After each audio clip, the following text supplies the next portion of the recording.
Magandang umaga sa lahat. Ako nga po pala si Rilin Ambuang, ang magsusuri ng maikling kwento. So, ang pamagat ng aking nasuri ay ang pinakamasayang bata sa mundo, ni Edgar B. Maranan. Si Edgar B. Maranan ay pinanganak noong 1946 at namatay noong 2019. Isinilang siya noong November 7, 1946 at nakatira sa nayo ng Kupang sa Bawaan. Namatay noong May 8, 2019 sa edad na 72. Kilala din siya bilang isang mahusay na manunulat ng maikling kwento, tula, sanaysay, dula at libreto at mga akdang pambata sa Pilipinong at Ingles. Masigasig din siya sa larangan ng komentaryo hinggil sa mga isyong may kinalaman sa kasaysayan, politika, cultural, iba't ibang anyo ng sining, kaligiran at kalikasan at mga katutubong Pilipino. Nakapagtapos din siya sa paaralan ng St. Louis University. Kumuha sa kursong Foreign Service sa Mamantasan ng Pilipinas. Nagturo din siya ng Political Science mula 1970 hanggang ideklara ang batas militar noong 1972. Panimula. Ang akdang ito ay isang anyong tuluyan na kung saan ito ay isang maikling kwento na may layuning magpahayag ng mga suliranin at karanasan na nagbibigay aral sa mga mambabasa. Ang kwentong ito ay naglalayong ipakita ang mga karanasan ng mga tauhan na may kaugnayan sa totoong buhay ng isang tao na siyang nagbibigay inspirasyon, kakintalan ng mensahe sa mga mambabasa. Paglalahad sa buod ng kwento. Isang gabi noong Hunyo, umalis si Julio sa tablas upang manirahan sa Barok at sumulat kay Caponso, ang kanyang may-ari ng lupa, tungkol sa pagnanais ng kanyang anak na si Jose na makapag-aral sa Mansalay. Itinuring ni Julio ang kanyang sarili na mapalad na makasama si Caponso. Nang manganak ang asawa ni Julio na si Pedela, binisita ni Caponso ang kanilang lupain upang maging ninong ng bata na nagsimulang na malapit na ugnayan sa pagitan nila. Nag-apply si Julio para sa isang homestead sa Mansalay sa tulong ni Caponso. Nagulat si Julio nang makita maayos niyang napuna ng lapis ang isang dokumento sa halip na panulat. Sa kabila ng pagtitiyak ni Caponso na pinag-aralan niya ang kaso at nakausap ang mga opisyal na sangkot, walang progreso sa kanyang aplikasyon. Ngayon, gamit ang lapis, tiwala si Julio na magiging malinaw ang kanyang liham kay Caponso. Ipinagpatuloy niya ang pagsusulat tungkol sa kanyang anak na si Jose, na nagpahayag ng kanyang pagnanais na makapag-aral siya sa Mansalay noong Hunyo dahil siya ay kasalukuyang nasa ika-6 na baitang at hindi bihasa sa pag-aalaga ng mga kalabaw. Umupo si Julio sa isang kahoy na mesa sa nag-iisang silid ng kasama sina Pedela at Bibi Pilipa sa isang tabi at Jose sa kabilang pagod sa paghanap ng nawawalang kalabaw. Si Jose isang binata sa labindalawa ay nakaupo sa tabi ng pinto, mukhang pagod ngunit determinado. Patuloy na kumikislap ang nilaw na apoy ng gas stove. Ang mabawang amoy ng pagkain, lalo na ang fish soup na tumalsik mula sa mga mangkok at natuyo sa mesa, ay tila may natural na amoy ng kahoy. Ang malupit na katotohanan ng kanilang kahirapan ay maaaring durugin si Julio, ngunit wala ito sa kanyang kalikasan. Pasimple niyang pinagmamasdan ang paligid, kaya't ang amoy ay nanunuot sa kanyang ilong. Nakatingin sa kulambo at pagkatapos ay kay Jose na nakaupo sa sahig. Nagpatuloy siya sa pagsusulat. Itong bata, kaibigan ko, dagdag niya, ay sobrang masipag. Kung nakasanayan mo na, maaari mo siyang ituloy sa bahay mo. Nabulag ang mga miyembro sa liwanag ng araw habang nagkatingin sila sa bintana ng kanilang punong tanggapan. Tinarget nila ang isang nagngangalang Ay na nasasalubong sa kanila sa tanghali. Natapos ng mga tagasunod ni Dove ang kanilang mga gawain at ang kalahati ng Nuevo Jerusalem naging isang nayon. Naghahanda sila para sa isang seremonya ng kulto sa Mayo. Naalala ni Julio ang huling pagbisita niya sa bahay ni Caponzo, kung saan nakita niya ang maraming katulong. Naasahan niya na ang kanyang liham ay hindi makita bilang isang abala na nagpapahayag ng kanyang mga alalahanin, ngunit patuloy na nagsusulat tungkol sa pagbabayad ng kanilang mga utang. Naalala ni Julio ang panahong dumating sila ng kanyang asawa mula sa tablas at tumanggap na 5 sako ng bigas mula kay Caponzo. Alam niyang kailangan niyang dublehin ang halaga ng palay upang ibalik pagdating ng anihan sa kabila ng mataas na interes. Hindi nagreklamo si Julio na nakaugalian sa lugar na iyon. Itinuring niyang matalik na kaibigan si Caponzo at inisip niya kung ano ang magiging kilos ni Jose sa bahay ni Caponzo. Dahil hindi siya sanay makakita ng napakaraming gamit, nag-aalala siya na baka aksidenteng masira ni Jose ang isang bagay.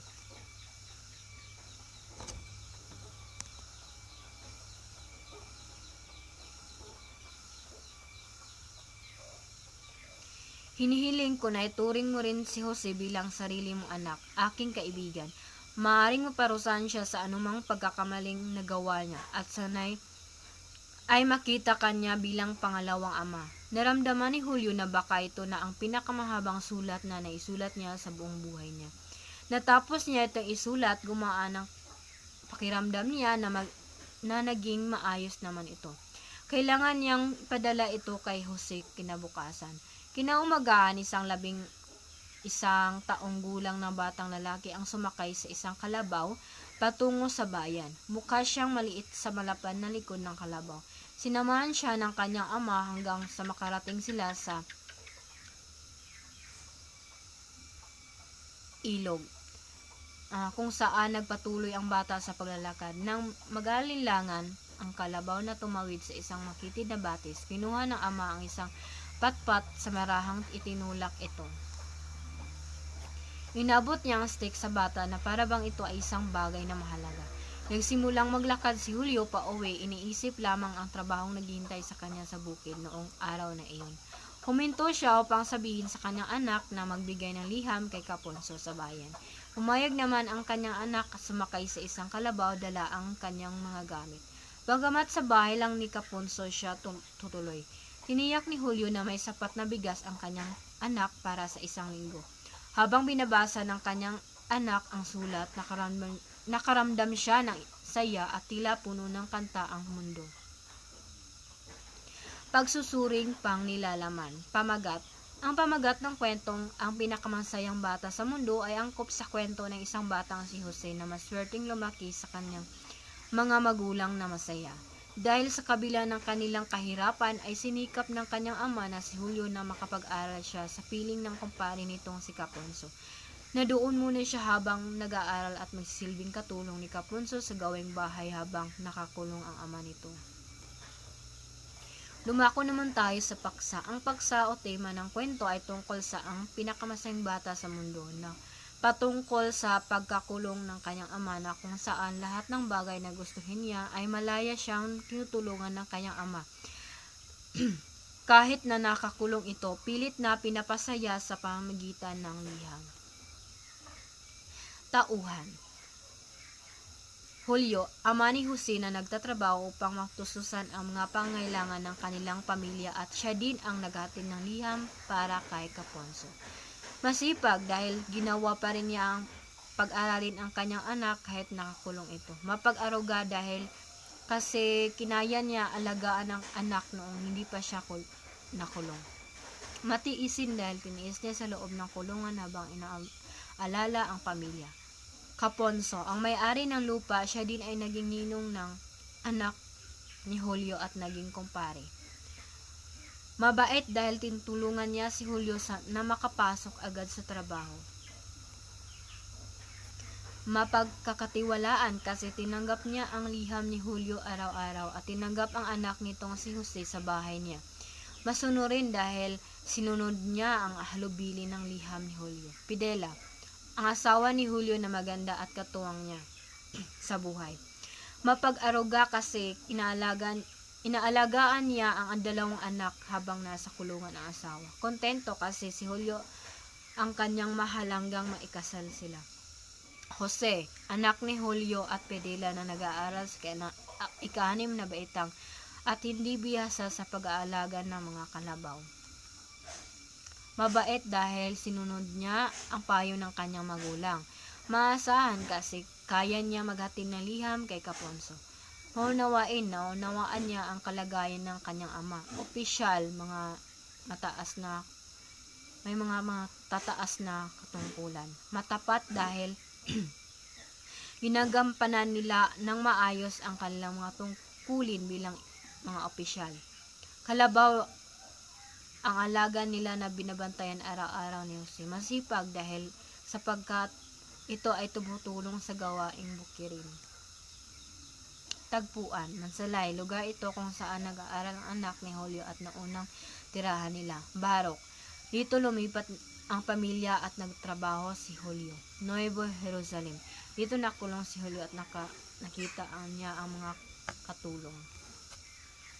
Banghay, sinimula ng may akda ang kwento sa pagbibigay inspirasyon at pagpapaalala sa mga mambabasa na maging responsable tayo kahit anong pagsubok na dumating sa ating buhay.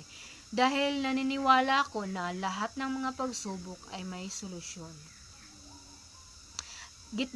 Sa gitna ng kwento ay dito ipinapakita ng mga akda ang mga karanasan ng pangunahing tauhan. Isinasaad dito ang paghihirap ng dinanas ng kanyang ama habang nagsusulat ng liham sa loob ng kulungan upang maibigay lang sa kumpare nito dahil ang sulat ay nagpapahiwatig na paalala at pagpapasalamat.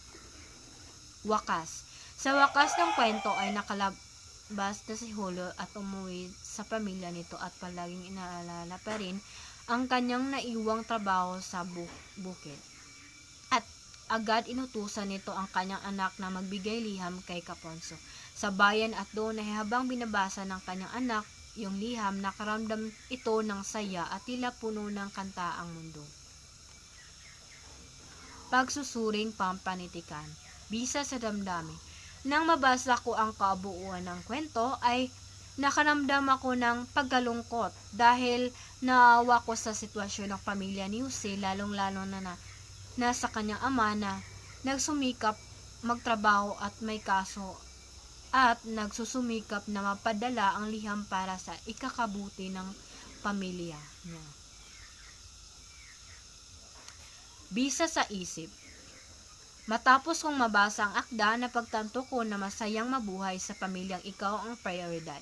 Kahit nahihirapan ang ating mga magulang, pinipilit pa rin nila na palagi lang tayong masaya sa harap ng mga pagsubok dahil lahat naman ng bagay may solusyon o kayang masolusyonan.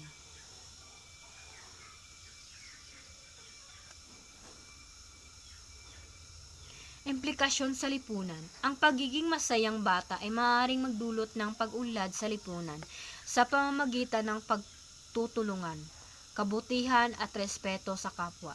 Dahil sa kanyang mga masayang disposisyon, maaaring mahikayat niya ang iba na magpakita rin ng kagandang loob at pagmamahal sa kapwa. Pangkalahatang talakayan. Ang pinakamasayang bata sa buong mundo, ito ay nagpapahiwatig na kahit na may mga pagsubok man sa ating pamilya ay panatilihin pa rin natin na maging masaya, kagaya na lang ng kwento na nagtatapos sa masayang bata na si Jose. Naunawaan niya ang sitwasyon ng kanyang ama habang binabasa ang liham. Naniniwala siyang makalabas rin ang kanyang ama. Kaya tiwala lang siya sa Panginoon dahil walang imposible sa kanya kung magiging mabuti tayo. Masining na paglalahad. Tablas, mesa, pluma, ballpen. Humaharok, natutulog. Likmuan ba? At yun lang po, maraming salamat.